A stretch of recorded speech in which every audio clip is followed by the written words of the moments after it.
Halo anak-anak kelas 5, apa kabar? Semoga masih dalam keadaan sehat dan juga tetap semangat ya. Nah, kita lanjut lagi materi kita.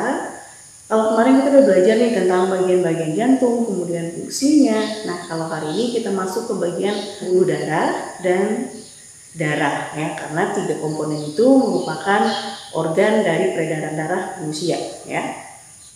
Oke, siapkan buku catatan kamu, kita masuk materi kita yaitu pembuluh darah dan darah.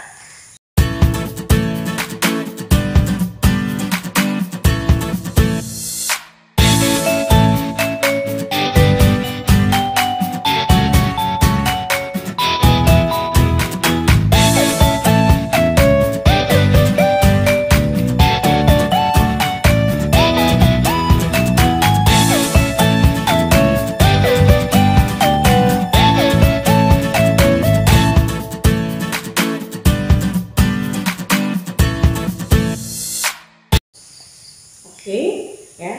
Nah, untuk pembuluh darah dulu ya. Pembuluh darah itu terbagi menjadi 3 ya. Ada arteri, ada vena, dan juga ada kapiler. Nah, kemarin kan sudah ada di bagian jantung, ada arteri dan juga ada vena ya. Di sana juga ada aorta, di mana aorta adalah arteri terbesar. Nah, arteri itu berfungsi untuk membawa darah keluar dari jantung ya, kemudian dia berdinding tebal dan elastis dan dia lebih cepat dibandingkan pembuluh vena aliran darahnya, dan dia terletaknya jauh dari permukaan kulit ya. Jadi agak jauh kita kalau mencari pembuluh arteri, tapi kalau pembuluh vena itu dia justru kebalikan dari arteri. Kalau tadi arteri membawa darah menuju kalau tadi arteri itu membawa darah keluar dari jantung, vena justru sebaliknya ya, membawa darah menuju jantung. Kemudian dia kurang elastis, kemudian tipis ya, dan dia dekat dengan permukaan kulit, serta dia mempunyai katup ya yang berfungsi untuk membuat darah itu tetap satu arah ya. Kemudian yang ketiga itu adalah kapiler. Nah, kalau kapiler ini pembuluh darah yang sangat kecil dan berhubungan langsung dengan sel-sel jaringan tubuh. Dan di dalam kapiler ini juga terjadi pertukaran oksigen dan karbon dioksida. Boleh kalian catat apa yang sudah kita bahas ya. Kita lanjut ke bagian yaitu darah.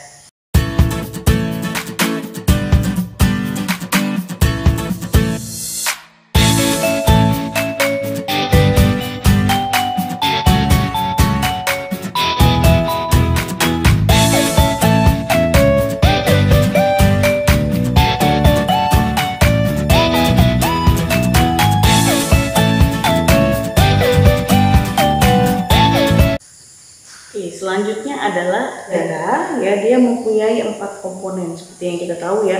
Darah itu adalah komponen yang paling penting dalam tubuh kita.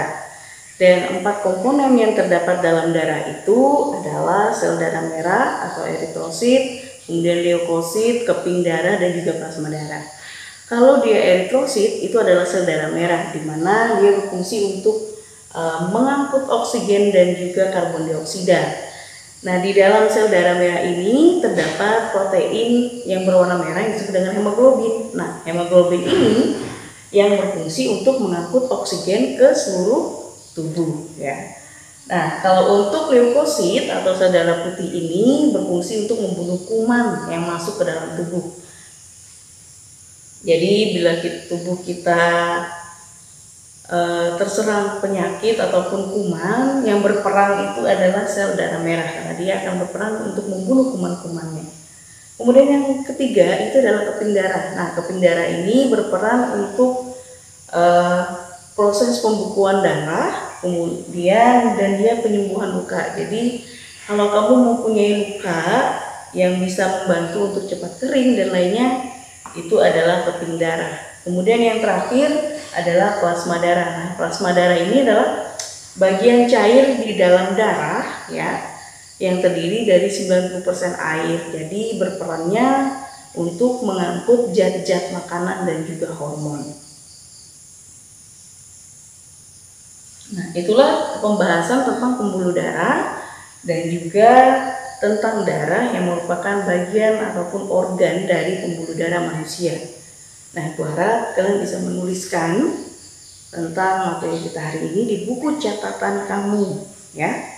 Karena kalau di buku paket itu tidak tersedia, ya, apalagi untuk pembuluh darah. Oke, silakan kalian catat sebentar. Ibu beri waktu untuk kalian mencatat melengkapi catatan kamu.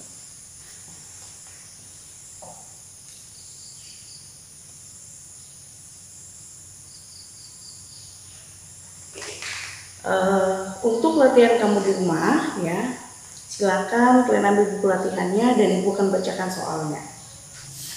Soal yang pertama, jelaskan perbedaan antara pembuluh darah, arteri, dan vena. Yang kedua, apa yang menyebabkan darah memiliki wujud cair? Oke, silakan kalian jawab di buku latihan kamu dan ditentukan pada waktu yang sudah ditentukan. Ingat, tetap sehat, tetap semangat, selalu jalankan protokol kesehatan agar kita tetap sehat dan juga orang-orang di sekitar kita juga sehat. Sampai di sini dan sampai jumpa.